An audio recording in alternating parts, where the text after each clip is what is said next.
Bienvenue à Ciné-Histoire spéciale Critérion.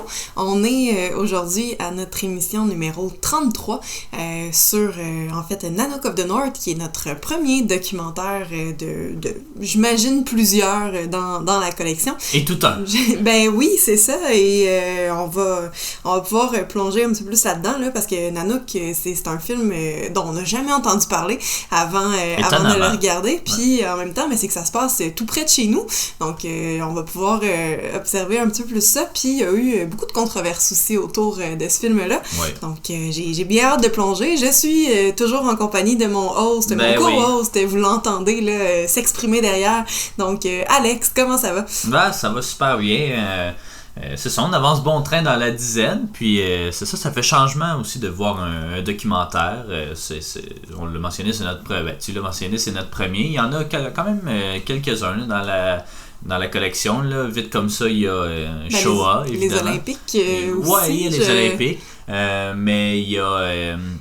comment il s'appelle? Paris is Burning, je crois, là, sur des trans, je crois. En tout cas, il y en a quand même quelques-uns, mais c'est pas...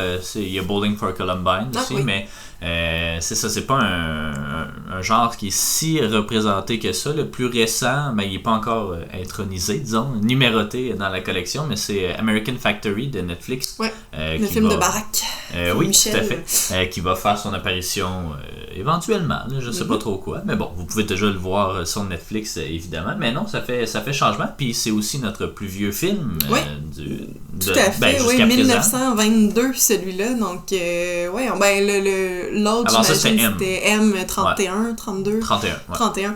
Ouais, fait qu'on recule d'une petite décennie. Je mais sais pas c'est quoi le film le plus vieux de la collection. Ça doit être un film de Chaplin, là, sûrement 1918, 1920, quelque chose comme ça, ou Harold Lloyd, ou en tout cas, des films muets comme ça, mais un documentaire muet en plus, c'est quelque chose. Moi, j'ai bien aimé l'expérience. Ouais. On va pouvoir en jaser en masse, là, de toute façon. Ben, certainement. Fait qu'on se commence ça peut-être avec fiche technique, dans le fond. Puis là, vous allez comprendre que on n'est pas... c'est différent, là. Pour ça, on va peut-être avoir moins de choses à sortir, là. Donc, la fiche technique est nettement réduite, là, comparativement à d'habitude. C'est un film de 1922 de Robert Flaherty, qui est surtout connu pour avoir fait des documentaires, puis Nanook, c'est son premier. Il y a, c'est ça, comme je disais, plusieurs controverses autour de ce film-là, mais je vais te laisser plus en parler tantôt. Robert Flaherty a été nominé pour un Oscar pour Louisiana Story, qui est un film de fiction, là. En 1948, il avait été nominé pour le meilleur scénario. C'était un explorateur pour une compagnie de chemin de fer canadienne, puis je pense que c'est peut-être là qu'il a eu sa passion là, pour les territoires canadiens, parce que Nanook se passe dans la baie d'Hudson, dans le fond. Ouais, sur les berges, sur les côtes québécoises de la baie d'Hudson, dans le Grand Nord. Le Grand Nord, il y a quand même une bonne partie au nord aussi, là, ouais. Mais disons sur la terre ferme, là, pas dans les îles, c'est... Ouais, c'est le fun aussi, un film qui se passe au Québec qu'on n'a jamais entendu parler. Fait que, non, ben c'est ça, on se demandait pourquoi ça faisait pas partie de nos cours d'histoire au secondaire, mais peut-être que tu vas pouvoir changer cette formule-là. Ben peut-être ça, il y a des pistes de solutions, là, on pourra reparler justement des controverses, mais c'est peut-être pour ça que le film a une petite tâche à sa fiche, mais en même temps... Non, en tout cas, je vais garder ça pour tantôt. Oui, c'est bon, on y reviendra tantôt. Donc, c'est ça, explorateur pour une compagnie de chemin de fer. Il a cartographié des bouts de la baie d'Hudson, puis il a même fondé une île à son nom, là. C'est la Flaherty Island, de mémoire, je pense. Orson Welles a dit de Flaherty que c'était une des meilleures personnes dans le monde du cinéma. Il a dit qu'il y en avait toujours 2, 3, puis que lui, ben, c'était une de ceux-là. Fait que c'est quand même un bon hommage, je trouve. Puis, dans le fond, Flaherty, ce qui est aussi particulier, c'est qu'il a commencé sa carrière dans le cinéma assez tardivement. Là, il avait 38 ans. Donc, rien n'est perdu pour nous. Non. On peut toujours... Mais Ricky Gervais aussi, il avait 40 quelques avant qu'il commence The Office. Tu vois, c'est commun. C'est commun. Oui. Donc, c'est un film qui nous vient des États-Unis, un documentaire de 79 minutes, de format 1:33:1, donc assez carré, noir et blanc. Le producteur est Robert Flaherty. Il n'y a pas de scénario, là, vous pouvez vous en douter. La musique vient, là, il y avait comme comme plusieurs musiques qui ont été créées. La version que nous, on a vue, c'est une musique de Timothy Brock qui a été ajoutée en 98. Timothy Brock, dans 2008. Le fond... non, c'est ça, okay. c'est 98, je me suis trompée la première fois. Timothy Brock, lui, il est vraiment connu pour mener des orchestres, dans le fond, pour des visionnements. C'est un spécialiste de la musique de films muets. Puis, il a fait, dans le fond, Cyrano de Bergerac, le film de 1923, mais il a mené un orchestre en 99. Puis, il a fait aussi la musique du cabinet du docteur Caligari. Mais là, Timothy Brock est né, je pense, dans les années 60, là, ça n'a même pas rapport, mais il a produit la musique du cabinet en 96. Donc, les versions qu'on a peut-être vues, là, seraient menées par Brock. Il n'y a pas de direction photo sur ce film-là. Le montage a été fait par Charles Gibb et Herbert Edwards, de qui j'ai rien trouvé. Pas de décor, pas d'effets spéciaux. Un petit budget de 53 000 $, mais j'ai absolument pas le box-office. Mais c'est un... succès. C'est dur à quantifier, là, mais vraiment, là, ça a été une bombe à sa sortie. Là, tout le monde s'arrachait s'arrachait des billets pour aller le voir là, à New York, en Europe, partout, parce que c'était un peu exotique aussi, là, mais c'est ça, on n'a pas des chiffres, même les chiffres des années 30 sont plus ou moins fidèles aussi, fait que des années 20, c'est encore plus dur à quantifier. Là. Je sais pas s'il y avait comme une... Je sais pas comment ça marchait les recettes, là. Je sais pas si c'était comme aujourd'hui, que c'était 50-50 avec le... Mais j'imagine que ça a évolué, là. Peut-être qu'on pourrait faire cette recherche-là éventuellement, mais c'est pas des informations qu'on détient pour l'instant. L'édition Criterion, dans le fond, là, elle est out of print. Il y a pas grand-chose, là. Il y a la musique par Timothy Brock, comme je disais, un nouveau transfert digital. Il y a des passages d'un documentaire télé, dans le fond, qui se nomme Flaherty and Film, avec des entrevues avec sa veuve, puis était aussi co-éditrice là, pour Nanook, c'est Frances Flaherty, puis on a regardé justement un bout, je sais pas si c'était au complet, ou c'était comme 10 minutes là, où elle parlait justement du film d'une manière totalement posée, vraiment super calme. Alors qu'on l'appelait Madame Robert Flaherty. Là. Mais tu sais, c'est ça, c'est comment elle parlait du film, c'était quand même super intéressant. Puis il y a des photos prises par Flaherty de la vie dans l'Arctique, donc c'est pas mal ça. Intéressant. Sûrement qu'il se trouve sur Internet aussi, mais je serais intéressé à les voir à ce niveau-là. Mais de quoi ça parle, ce Nanook? Nanook, tu sais, on va le résumer assez rapidement, là, mais c'est un documentaire, donc il n'y a pas... contrairement à aujourd'hui, disons, il n'y a pas une super grosse problématique. On était plus dans comme mettre quelque chose en écran, à l'écran que comme essayer de problématiser quelque chose. Mais le documentaire suit la vie quotidienne de Nanook, là, je mets un astérisque, on y reviendra, un Inuit et sa famille alors qu'il voyage en quête de nourriture pour échanger au poste de traite du Grand Nord québécois. Avec Nanook, il y a Nila, des autres personnages en fait, qui est sa femme, Kunayu qui est sa fille, Alegu qui est son fils, Kamok qui est son chat, mais aussi d'autres membres là, qui sont pas vraiment introduits explicitement. Là. Il y a comme une espèce de communauté qui sont comme 6. Là, je pense que ça a l'air d'être comme 2 couples avec des enfants puis des trucs comme ça. Puis il y a aussi beaucoup de chiens avec... Oui, il y a les chiens qui tirent le traîneau. Ils ont trouvé des bébés chiens, des bébés loups en fait, parce que je sais pas si c'est des chiens ou des loups. J'ai l'impression que c'est des loups. Mais ça doit être un petit peu des deux. Je sais qu'il y a des plans où c'est vraiment des loups quand ils nous montrent les dents là, pour manger c'est ça, mais c'est eux phoque. C'est eux qui tirent le traîneau, là, essentiellement. Mais je pense que c'est des loups, des chiens arctiques. C'est ça. Non, ça un bon mélange des deux. Donc, on les suit environ pendant 1 an alors qu'ils tentent de survivre dans l'hiver aride de l'Arctique. Ils chassent, ils construisent un igloo, puis ils font d'autres tâches de leur vie quotidienne, tu sais. Ça ne sert pas à grand chose d'en dire plus parce que c'est environ ça. Là, c'est vraiment un effort d'essayer de représenter cette vie-là. D'ailleurs, ça a un style, ça a un nom, ce type de documentaire-là. On pourrait déjà en parler en fait.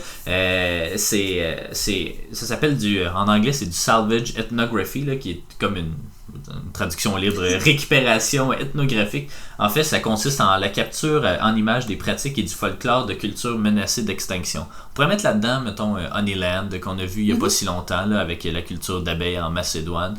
C'est un concept qui est généralement associé à l'anthropologue Franz Boas, B-O-A-S, Boas.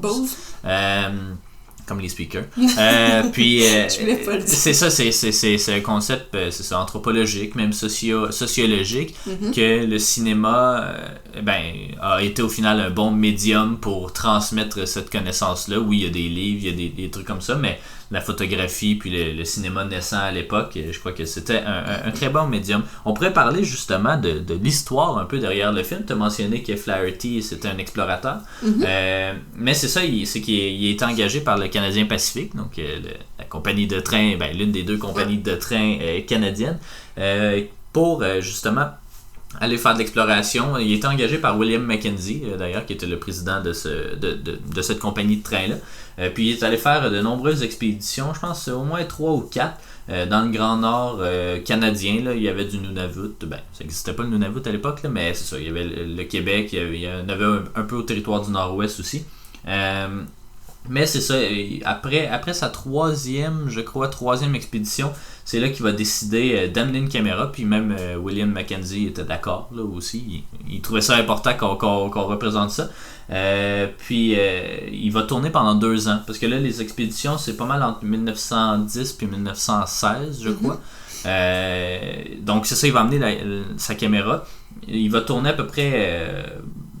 un espèce de film, là, on pourrait dire ça comme ça. Il va tourner, c'est ça, avec la population. L'accent sera pas mis sur un seul personnage, mais sur comme juste les Inuits en général. Il va revenir à New York, il va le présenter le film, qui va être quand même un bon succès. Mais juste au moment de l'exporter ailleurs, il va échapper sa cigarette sur la bobine du film. Puis en fait, les bobines sont faites avec du nitrate, donc c'est très très inflammable. Inflammable, voilà. On va dire combustible, mais bon, c'est pas... Peut-être. Donc c'est ça, il va perdre à peu près 30 000 pieds de film, ce qui est essentiellement tout son film. Donc là, il est un peu découragé, mais il décide d'essayer de retrouver du financement pour retourner dans le Grand Nord. Il réussit à l'avoir avec... je pense que c'est une compagnie de fourrure française, là, Révillon. C'est une compagnie française, oui. Je me souviens plus du nom. Ça commence par R. J'aurais dû Riviera Frères, en tout cas c'est Frères quelque chose. Ouais. Révillon, je vais aller regarder ça. Puis c'est ça, donc il y a du financement, puis il part pour l'Arctique, je crois que c'est en 1920. Puis là, pendant 1 an, là, il va documenter, puis c'est ça. Oui, vas-y. Revillon Frères, une compagnie de fourrure française, exactement. Puis c'est ça, en allant dans le Grand Nord, il décide d'améliorer un peu le film qu'il avait déjà fait en se disant, bon, mais au lieu de juste représenter la vie, je vais comme représenter cette vie-là, mais à travers un personnage qui est en fait Nanook. Puis c'est ça qui va lui permettre de représenter l'archétype de l'Inuit, disons. Par contre, c'est ça, il va faire... on rentre dans la controverse. Oui, ben c'est ça, on peut rentrer dans la controverse, ou on pourrait peut-être... oui, on peut rentrer dans la controverse. Je pense que ça s'inscrit bien là, en continuité. Oui, c'est ça. Il y a plusieurs controverses sur le film, notamment avec le nom de Nanook, qui n'est pas son nom, en fait, à l'Inuit original, n'est pas Nanook, mais plutôt Alakarialak. Donc, on peut comprendre que c'est un peu moins accrocheur que Nanook, là, qui est comme... je sais pas si j'oserais dire péjoratif, là, mais on dirait que c'est comme Nanook, en fait, c'est une appellation inuit là, qui veut dire comme maître des ours, ou c'est comme le chasseur numéro 1 des ours. Mais comme on dirait que c'est le genre de nom qu'on donnerait à un Inuit, là, Nanook, alors que Alakarialak, ça aussi on le donnerait à un Inuit aujourd'hui parce qu'on connaît plus sur la culture, mais à l'époque j'ai l'impression que c'était comme vraiment moins accrocheur, évidemment. Ouais, puis donc c'est ça c'est un des raccourcis qu'il va faire. Il va aussi c'est ça, il y a plusieurs... on voit la femme de Nanook, là, Nila, voilà. Nila, qui est présentée comme sa femme, puis les enfants sont présentés comme ses enfants, mais c'était pas le cas, en fait. Ouais. C'était, en fait, les 2 femmes qu'on voit à l'écran, c'est comme... C'est les femmes de Flaherty. Ouais, les femmes, disons, informelles, disons, de Flaherty, là, c'est pas chose nouvelle non plus que des explorateurs partent dans le Grand Nord ou dans des contrées éloignées puis qui se mettent à coucher avec n'importe qui là-bas. C'est arrivé évidemment dans les débuts de la colonisation en Amérique, mais Flaherty est encore un autre exemple de ça. Il va aussi... il y a plusieurs scènes de chasse dans le film. Puis à l'époque, en 1920, les Inuits déjà ne chassaient plus traditionnellement. Disons, ils savaient le faire, mais ils chassaient avec un fusil parce qu'évidemment, c'est bien plus facile. Parce que quand tu dis traditionnel, en fait, c'est qu'on voit avec des harpons, puis avec même une canne à pêche, si on veut. Il y a une espèce de ça ressemble à une machine à toutou, là. Un truc avec 3 bras. Ouais, c'est ça, exactement. Puis ça coinçait les poissons là-dedans, ce qui est quand même assez efficace, mais c'est ça. Puis les techniques, tu sais, c'est du couteau, c'est assez des couteaux en ivoire archaïque, puis si on veut, mais c'est traditionnel, mais c'est ça, c'était déjà en 1920, ça existait pratiquement plus ça, mais du moins à la Karialak, ils savaient le faire. Ce qui est quand même pas rien, notamment attaquer un morse avec un harpon, je sais pas si je le ferais. Mais c'est toute une scène d'ailleurs, là, c'est long ramener le morse, c'est lourd, un morse, puis en plus c'est contre le courant, là, les vagues essaient de l'amener, puis le morse réussit pas, là. Puis c'est comme l'autre scène où finalement on le voit attrapé, je sais pas trop, sur un phoque qui se débat, puis qui tombe dans la neige, puis qui glisse, puis ça dure quand même assez longtemps, là, parce que la technique pour attraper les phoques, en fait, c'est qu'ils les phoques, c'est un mammifère, donc ils ont besoin de respirer et de retourner à la surface, donc quand tu regardes, ils creusent eux-mêmes des trous pour aller justement respirer à la surface. Puis là, il faut attendre dans ce trou-là puis qu'il se pointe. Puis là, après ça, on l'harponne. Puis quand on dit trou, là, moi je m'attendais... Parce que dans le fond, pendant tout le film, le film est muet, évidemment. Il y a beaucoup de narration écrite, là. C'est des textes là, sur des panneaux noirs. Puis justement, ça nous disait, oui, il y a un trou, Nanook s'approche, tout ça. Je m'attendais à un gros trou, tu sais, comme on avait peut-être déjà pu voir dans le documentaire vraiment défaitiste sur la planète de Netflix, là, qui est sorti. La série documentaire. Oui. Our Planet. C'est ça, qui est vraiment pas positive, là, comme série. Puis, tu sais, je m'attendais à un gros trou d'animal qui replonge dans l'eau, peu importe, mais on parle d'un trou, quasiment un trou de fourmi, là. Tu sais, c'est juste à peine pour que le phoque puisse aller respirer à la surface, puis Nanook voit ça, puis il décide de juste creuser un petit peu, puis d'enlever la neige, attendre à côté, puis avec son harpon, puis là, c'est ça, il y a plusieurs scènes de chasse, il y a celle-là, il y a le morse, le phoque, il y en a-tu une autre, il me semble que, il y a des... Non, ça, il trouve en fait mais il y a un renard. Ouais, c'est ça, un renard, mais il chasse pas vraiment parce qu'il l'amène. Mais c'est un renard arctique, puis il l'amène après. Je sais que les loups veulent le manger. En tout cas, mais c'est ça, ces scènes de chasse-là, ils sont quand même impressionnantes parce que pendant plusieurs minutes, c'est ça, il y a comme un plan fixe, puis tout le monde se débat pour essayer d'attraper les animaux, mais ça coupe à un moment donné, puis là, ils ont réussi à le contenir ou peu importe, là, puis on comprend que c'est parce que quelqu'un a tiré avec un fusil pour tuer l'animal, puis que ça soit plus facile par la suite. Donc ça, c'est une autre des controverses. Il y a aussi une scène comme typique, disons, de rencontre entre l'homme blanc puis Nanook avec le gramophone, où là, c'est ça, ils vont au poste de traite qui, aujourd'hui, je me souviens plus le nom dans le temps, mais aujourd'hui, c'est le village Inukjuak, qui est dans le nord, c'est ça, dans le nord du Québec, c'est un village québécois et tout. Puis... c'est ça, ils s'en vont là-bas, puis là, il y a un gramophone, donc une machine pour lire des 33 tours, des vinyles, puis là, Nanook comprend pas trop d'où le son vient, puis Nanook, je vais essayer de l'appeler à la Karialak, là, quand même. Il prend le 33 tours, il mord pour voir, je sais pas quoi, là, comme on ferait, disons, avec une pièce d'or, avec de l'or. Puis c'est ça donne... de quoi d'un peu pittoresque, d'assez cliché, là, on va se le dire. Surtout qu'à l'époque, à la Karialak connaissait le gramophone, puis en fait, c'est ça, il connaissait quand même bien les trucs, puis c'était pas ses vêtements non plus, il s'habillait comme des gens normaux, là, en fait. Donc, il y a plusieurs éléments là, comme ça qui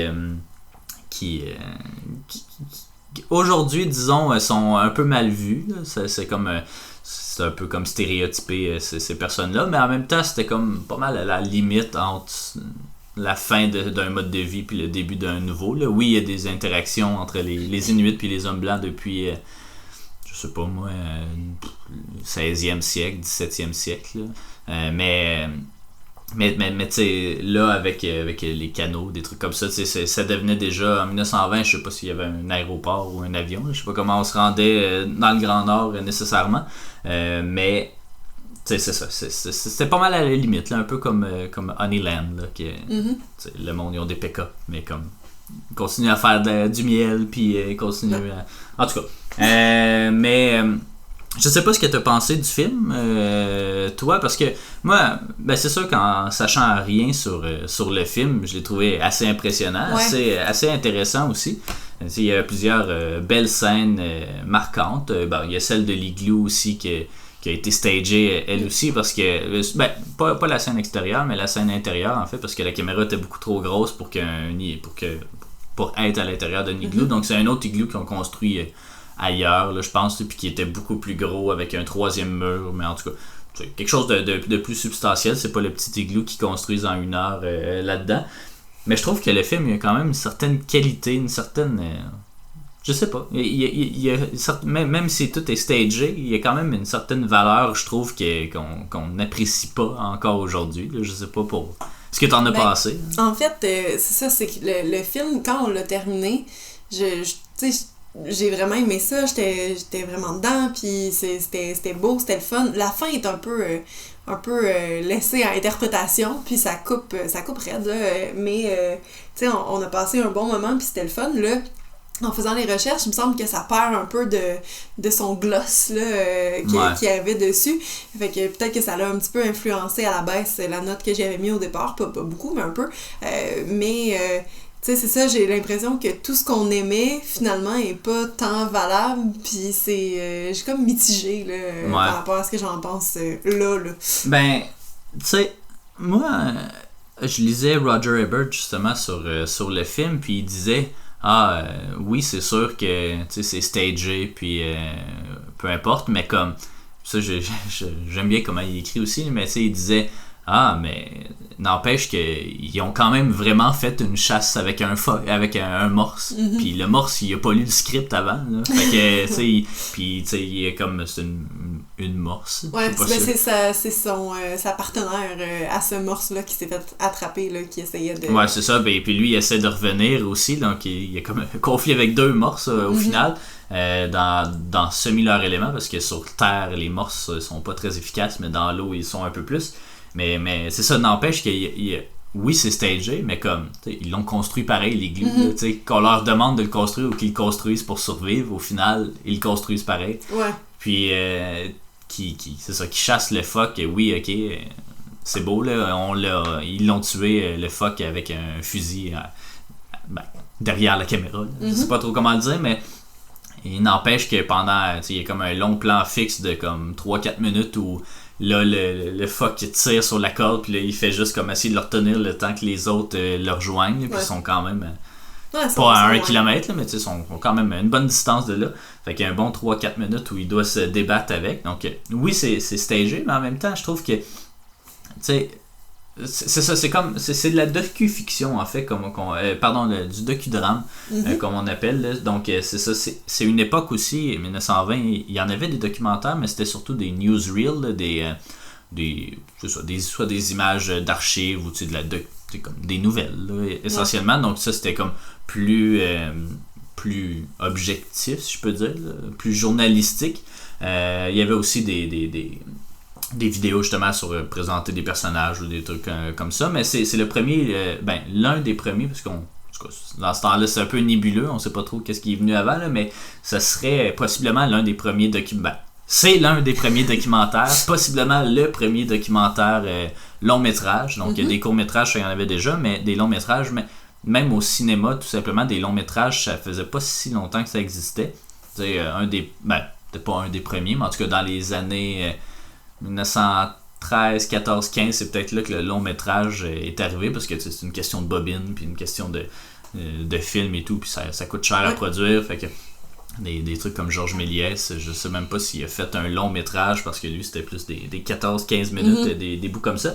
Mais c'est ça. Puis je pense que la force du film, c'est vraiment d'avoir allié. Parce que, tu sais, on se fera pas des idées non plus. Là. Les documentaires aujourd'hui aussi, là, ils sont stagés. Là. Oui. Tu sais, oui, il y a une problématique. Oui, il y a certaines images tu sais, qui sont un peu moins... Mais il y a toujours un angle, puis quand on est favorable à cet angle-là, tu sais, on décide de ce qu'on montre, dans le fond. Puis je pense que tous les documentaires sont là-dedans. Là. Il y a rien qui est objectif. Si tu décides de le faire, c'est parce que tu veux amener un point. Fait que, tu sais, à la limite, c'est ça. Ben, il y a ça, mais il y a aussi que personne est vraiment soi-même devant la caméra non plus, là. Nanook n'y fait pas exception. À la Carialac, n'y fait pas exception nécessairement. On le voit toujours sourire et tout, mais il y a quand même plusieurs moments qui est comme, tu sais, c'est ça qui est, oui, c'est stagé, ou oui, on lui a demandé de faire ça, mais tu sais, c'est les débuts du cinéma, là, au final, fait que on dirait que j'enlève pas de crédit nécessairement au film. Tu sais, il y a une scène où ils sont 6, je pense, dans un canot, puis un peu comme... dans un film, dans des clowns, tu sais, la petite voiture de clowns, puis ils sont genre 10 dedans. Mais c'est la même affaire, ils sont 6 dans un kayak. Il y en a un... Avec le chat. Oui, avec le chat. T'en as un qui conduit le kayak, t'en as un sur le dessus, puis t'en as comme 4 à l'intérieur du kayak. Ce qui donne une scène assez drôle. Puis que oui, peut-être que c'était pas comme ça. Ben, d'après moi, oui, là, il devait... À moins d'avoir 3 kayaks, c'est pas mal la seule façon de traverser tout en famille, entre guillemets, parce que c'est pas la famille. C'est pas vraiment sa famille, mais c'est ça, je trouve qu'il y a plusieurs qualités quand même que ça m'étonne qu'on n'ait pas vu au secondaire, par exemple, parce que ça se passe au Québec, ça se passe avec les Inuits, donc je comprends pas pourquoi ce film-là est pas plus... il est peut-être difficile d'accès, c'est peut-être ça, malgré le fait que ce soit... l'un des premiers, ben, c'est ça, dans la Library of Congress aux États-Unis, c'est un peu comme, ben, pas comme Criterion. Le Criterion s'assure de les diffuser, ces films-là, mais ils sont protégés. On en a parlé souvent là, de ça, là, c'est les films qui sont protégés parce qu'ils sont culturellement ou esthétiquement importants, ou les thématiques, puis tout ça. Puis c'est le premier documentaire, C'est le premier documentaire, mais il fait aussi partie de la première cohorte des films intronisés dans cette Library of Congress-là, dans les années... Je pense en 97 peut-être, ou en tout cas dans les années 90. Donc c'est pas rien quand même. Mais c'est ça, il y a eu plusieurs problèmes de droit d'auteur. Ben pas de droit, mais en tout cas il est tombé dans le domaine public aussi. Là, fait que il y a eu une histoire un peu rock'n'roll, mais ça m'étonne qu'on n'ait pas vu plus ça non plus. C'est peut-être parce que, évidemment...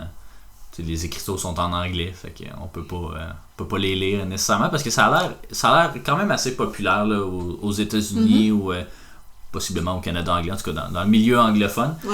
Ça a l'air quand même assez connu. C'est comme dans le... tu sais, quand il neige, mettons, dehors, puis que l'enfant est habillé, tu ressembles à Nanook ou telle affaire. Tu sais, on n'a jamais entendu ça, nous, mais comme aux États-Unis, ça a l'air fréquent quand même. Notamment, tu sais, cette référence-là arrive quand même souvent, notamment dans White Christmas, le film de Noël avec Bing Crosby de 1950, où justement l'un des personnages est comparé à Nanook parce qu'il est comme tout habillé, tout en... en esquimau. C'est ça, en esquimau. On voit aussi le baiser esquimau là-dedans. Oui, mais c'est ça, j'allais le dire justement, tu sais, c'est quelque chose qu'on sait, là, on connaît l'expression pis ça, mais en fait, je me demandais en le regardant si on allait avoir un passage de ça, puis finalement, mais tu sais, c'est pas une construction qu'on s'est faite, c'est pas, ça existe pour vrai, puis c'est vraiment comme ça qu'ils font, puis tout ça, donc je trouvais ça drôle de le dire, fait que, tu sais, on sait pas trop pourquoi, peut-être parce que l'eau, tu sais, la salive, tu sais, ça veut pas, ça va attirer le froid, là, puis on le voit ça à plusieurs... moment dans le film que ils vont lécher les couteaux pour prendre de la neige là, avec leurs couteaux pour bâtir les igloos parce que ça aide à faire une coupe plus franche de la neige. Ils vont aussi ajouter de la salive, je pense, sur le dessous des canaux, du liquide là, sur le dessous des canaux parce qu'il faut que ça, c'est ça, faut que ça glisse dans le fond dans la neige, les traîneaux. Fait que tu sais, En tout cas, je pars en supposition, mais tu sais, à mon avis, le baiser Eskimo, c'est justement ça. C'est parce que on veut éviter le liquide, dans le fond, pour pas que ça gèle. Là. Fait que, peut-être, ou sinon pour se réchauffer le bout du nez, là, qui est une extrémité qui est dure à chauffer, mettons. Là. Ben c'est ça, c'est toujours mais pas un cache-nez, extrémités. On va être un clown. Mais tu sais, c'est ça, si je regarde dans les références dans la culture populaire, tu sais, il y a une chanson de Frank Zappa qui est inspirée de ça. Donc, Eat the Yellow Snow. Exactement, où en tout cas, je sais pas si c'est Zappa ou si c'est le personnage dans la chanson de Zappa qui mentionne qu'il a rêvé à Nanook, qu'il était Nanook. Qu'il était, ouais. Il y a la chanteuse Tanya Tagaq aussi, qui est une chanteuse canadienne qui a gagné, je crois, le prix Polaris il y a pas si longtemps, peut-être 3-4 ans. Qui a fréquemment joué sa musique devant le film en concert. Donc elle faisait des concerts. C'est un peu comme, j'imagine, l'opéra de Philip Glass dans La Belle et la Bête. Mais bon, ça c'est plus de la musique aussi. C'est pas Tanya Tagaq qui a fait de la musique, là, du folk, ou en tout cas, c'est un style particulier. Il y a aussi une parodie qui s'appelle A Tough Winter de 1923 qui a été produite par Al Roach. Al Roach a travaillé beaucoup avec Harold Lloyd, là, qui est un personnage quand même connu du cinéma muet, qui a parodié justement Nanook. Puis ça, je serais curieux de le voir aussi. Il y a le film Kablunak de 1994 qui raconte l'histoire du tournage du film avec Charles Dance dans le rôle de Robert Flaherty. Charles Dance étant le père Lannister. Ouais. On l'a dit en même temps, voilà. Mais donc vraiment une fiction. Là, c'est ça, une fiction. Ça, je serais quand même curieux de le voir. Mais c'est ça a été. Puis je lisais d'autres articles aussi que c'est ça. Quand j'étais jeune, mes parents disaient que je ressemblais à Nanook. Puis c'est tellement quelque chose qui est à côté de nous puis qu'on n'a jamais. Mais tu sais, je pense que c'est ça. Ça pourrait être parce que il y a ça a été beaucoup romancé, mais en même temps. Je vois pas, c'est pas si romancé. Ben oui, c'est stagé, mais c'est pas comme faux là, ce qu'il dit là, c'est juste comme c'est plus ce qui se passe maintenant, mais en même temps c'est ce qui se passait il y a peut-être 30 ans, quelque chose comme ça. Je veux pas si à la Carialac, s'il savait comment chasser comme ça devait être parce que plus jeune il chassait comme ça, puis qu'aujourd'hui il chasse plus, mais bon. Qui était capable quand même, c'est que c'est un savoir qui se poursuit de toute façon. Fait que je trouve ça vraiment bizarre qu'on n'en ait pas plus parlé que ça. Mais bon, tu sais, c'est sûr que si jamais je deviens professeur, peut-être que je vais... c'est ça que je disais tantôt au début, là, que t'allais peut-être changer cette tradition-là. Mais c'est ça, il y a cette problématique-là avec le français aussi, là, c'est de trouver une version sous-titrée français qui passe assez vite, là, parce que c'est le texte passe vraiment vite, honnêtement, on n'avait même pas le temps de le lire, là, non. Fait que c'est peut-être pour ça aussi que c'est moins approchable, disons, au Québec, mais moi je trouve que juste pour les images, même pas de texte, là, à la limite si quelqu'un parle pour expliquer c'est quoi le texte qui est présenté, je vois pas. En plus, on a aussi toujours la musique de Brock qui est excellente. Mais on peut en parler justement de la musique. Il y a eu plusieurs versions. C'est ça. Il y a eu en 74, je pense, une première version, en 76, une deuxième. Puis là, celle que nous, on a regardée qui était 98 là, de Brock, qui est une musique tellement bonne. Pour vrai, c'est. On a toujours la famille qui est assez joyeuse, qui sourit pas mal tous. Là, puis il y a la musique qui suit ça, dans le fond. Puis après ça, il y a la musique dans les moments de tension où ça change un petit peu de rythme puis tout ça. Puis il y a aussi quand on chasse le phoque, justement, il y avait l'espèce de canne à pêche où il fait miroiter un appât dans le fond, puis il joue avec son doigt sur le fil pour que ça bouge, puis la musique elle suit ça, là, ça fait en même temps que le doigt. Bon, ça avait l'air de Psycho mon affaire, mais non, c'est ça. Puis c'est que la musique est bonne, ça le suit, c'est léger quand il faut, puis un peu plus intense quand il le faut aussi, c'est tout à fait collé à ce qui se passe, là, fait que j'ai vraiment aimé cette version-là. J'ai eu d'autres versions aussi, ça, 1939 aussi, évidemment, il y avait, je peux pas dire qu'il y avait une version en 1920, parce que je sais pas si tu savais, mais veux pas, la force d'un film muet, c'est sa musique, parce qu'il y a pas grand-chose d'autre, en fait, d'ambiance sonore. Puis à l'époque... pas mal jusqu'à la fin des années 20, évidemment, c'est l'apparition du cinéma parlant, mais chaque cinéma ou chaque théâtre avait leur propre compositeur, disons. Ouais. Donc, il n'y avait jamais de musique qui venait avec le film, donc c'est vraiment la personne qui travaillait pour le théâtre, qui faisait la propre musique avec le film, donc qui créait la pièce d'une certaine façon. On a vu ça dans quoi donc? Je pense que c'est dans un film Criterion, justement. C'est un bonus, en fait, c'est sur je me souviens plus, une espèce de gros orgue allemand. Oui. Non, mais toi, tu parles de l'espèce de vidéo où on voit deux hommes, là, puis ils nous montrent toutes les notes, puis tous les instruments, mais c'est pas tant à ça que je fais référence. Plus, je pense que c'est dans le film où ils mettent en scène plusieurs comédies musicales, là, c'est, mon Dieu, on n'arrêtait pas de chercher ce titre-là il y a pas longtemps. C'est un vieux film qu'on a regardé sur Criterion aussi. Film avec Fred Astaire? Non, je pense pas. C'est sur le début des comédies musicales. Paradise, Moonlight ou quelque chose. Sunlight, Dance, ou en tout cas quelque chose comme ça. Puis je pense qu'il mentionnait ça justement parce qu'il y avait les gens, parce que dans le fond, le film voulait qu'on crée c'est comme des je sais pas comment l'expliquer, mais c'est avant le film, là, avant la projection du film, qu'il y avait comme un espèce de spectacle, puis là on suit une compagnie qui produit des spectacles partout dans plein de théâtres en même temps. Parce que c'est ça, en fait, les films, c'était rare que c'était un film de 1h30 justement, là, c'était souvent des segments, une demi-heure, une demi-heure je pense c'est un 2 reel, puis 1 heure c'est 4 reel, mais c'est ça, il y a avant, parce que tu fais pas déplacer le monde pour juste un film d'une demi-heure, fait qu'avant il y avait des spectacles. T'avais une projection de film, t'avais un autre spectacle ou des trucs comme ça. Mais à l'époque aussi, ça du cinéma muet, t'avais vraiment des... sur l'affiche à l'extérieur du cinéma, oui, t'avais tel film, le nom puis c'est ça, avec les compositeurs. La personne qui fait la musique. Mais je suis pas mal certaine que dans ce film-là, justement, il y avait toute cette référence-là. Je trouve absolument pas le titre. Mais c'est Paradise Fountain. Je pourrais j'ai pas mon cellulaire, mais je pourrais le retrouver éventuellement. En tout cas, c'était très bon. Mais c'est ça, la musique, c'est ça, c'est pas mal ce qui fait la marque de commerce d'un film muet aussi. Puis ici, c'est très bien réussi, même si je serais quand même curieux de voir les autres versions. Là, Criterion, il semble pas proposer les autres versions du film, de la trame sonore, ce que La Belle et la Bête faisait, disons, avec une version plus... la version originale, disons, de la bande sonore, puis la musique de Philip Glass de son opéra. T'as-tu trouvé le titre, finalement? Non? Non, je cherche avec mes choses, mais... N'empêche que c'est ça, moi j'ai vraiment apprécié le film. C'est ça, il y avait vraiment... Je l'ai trouvé, tu sais, je m'attendais, vu que c'est un des premiers documentaires, je m'attendais à une espèce de documentaire sensationnaliste. Il l'est d'une certaine façon, mais quand même subtil, tu sais. Je m'attendais à des superlatifs, mettons, dans les textes qui nous sont présentés. C'est comme il chasse un phoque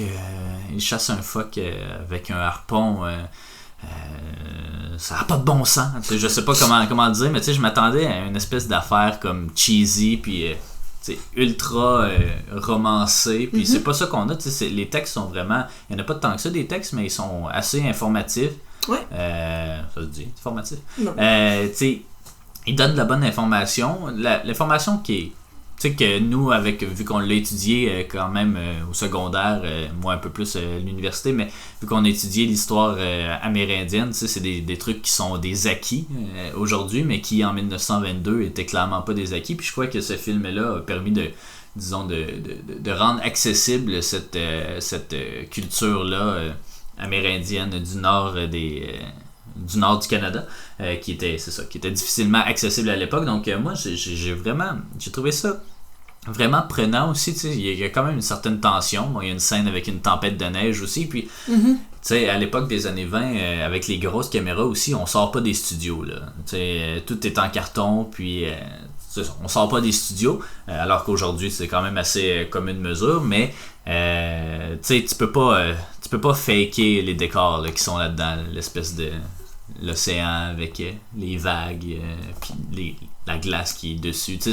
C'est des décors grandioses, des settings grandioses, qui est comme, c'est ça, qu'à l'époque tu pouvais pas voir parce que les gens sortaient pas tant que ça avec la caméra à l'extérieur des studios là. Fait que juste pour la vision qu'on a du Grand Nord, c'est vraiment magique. Donc, je sais pas, toi, quelle note tu y donnerais à ce film-là? J'ai retrouvé le film, soit dit en passant, qui est... non, c'est peut-être pas lui. Footlight Parade. Ouais, c'est ça. Bon, voilà. C'est ça. Au départ, je lui aurais donné un bon 8. Je vais le descendre à 7. Par contre, c'est un film qui est excellent. Comme je dis, par contre, oui, tu sais, j'y enlève pas tout ce qu'il a fait, puis ce qui monte, puis ça. Puis c'était quand même une fenêtre dans cette vie d'Esquimau-là qui était le fun à avoir. Par contre, je pense que c'est ça, il perd un petit peu là, de son charme quand on apprend tout ce qu'il y a de l'autre côté, mais j'y enlève pas tout ce qu'il a fait non plus. Tu sais, je comprends que effectivement le Morse a pas lu le script, donc... Mais c'est ça, j'y enlève un petit peu de mérite dans le fond, mais c'est un film qui est excellent, puis il est excellent. Non, mais c'est ça, c'était très bon, là. Je pense que 7, ça peut bien se coller à ce film-là. Bon, ben moi je vais y aller avec mon 8, c'était ma première impression, puis elle a pas changé parce que, c'est ça, moi je vois pas une si grande différence entre les documentaires d'aujourd'hui et les documentaires de l'époque. Au final, ils sont faits pour créer une discussion, c'est ça, une tribune de discussion, puis se renseigner par la suite sur ce qu'on a vu, puis je pense que le film le fait quand même bien. Même s'il romance, moi, on dirait que ça n'a pas du tout affecté mon c'est important de le savoir, là, qui stage des trucs, mais moi, ça n'a pas du tout affecté mon appréciation du film. Donc, moi, je lui mets un 8. Bon, ben, excellent. Donc, ça commence bien la quatrième dizaine. Oui, c'est ça. On a quand même des bonnes notes. Les deux David Lean sont super bons aussi. Fait que, ouais, ben là, ça reste à voir avec le prochain, parce que le prochain, c'est Andrei Roublev d'Andrei Tarkovsky, qui est, je sais, qui te plaît pas tant que ça. Qui te plaît pas tant que ça, mais même à moi non plus. C'est du cinéma un peu poétique. En fait, c'est que on a regardé la bande-annonce où il se passait pas grand-chose. Tarkovsky, on avait déjà regardé Stalker, sur lequel je me suis malheureusement endormie. C'est pas un style de cinéma qui vient me chercher tant que ça. Je vais laisser une chance à Andrei Roublev, mais on verra finalement ce que je vais ressortir de ce film-là, mais j'essaie, tu me dis tout le temps de pas partir avec des idées préconçues, de pas avoir d'attente dans le fond, mais on verra comment ça va se passer. Mais pour le savoir, il faudrait écouter le prochain épisode, Tout à fait. Sur Andrei Roublev. Donc merci d'avoir été des nôtres, et puis on se retrouve pour le prochain épisode. Salut!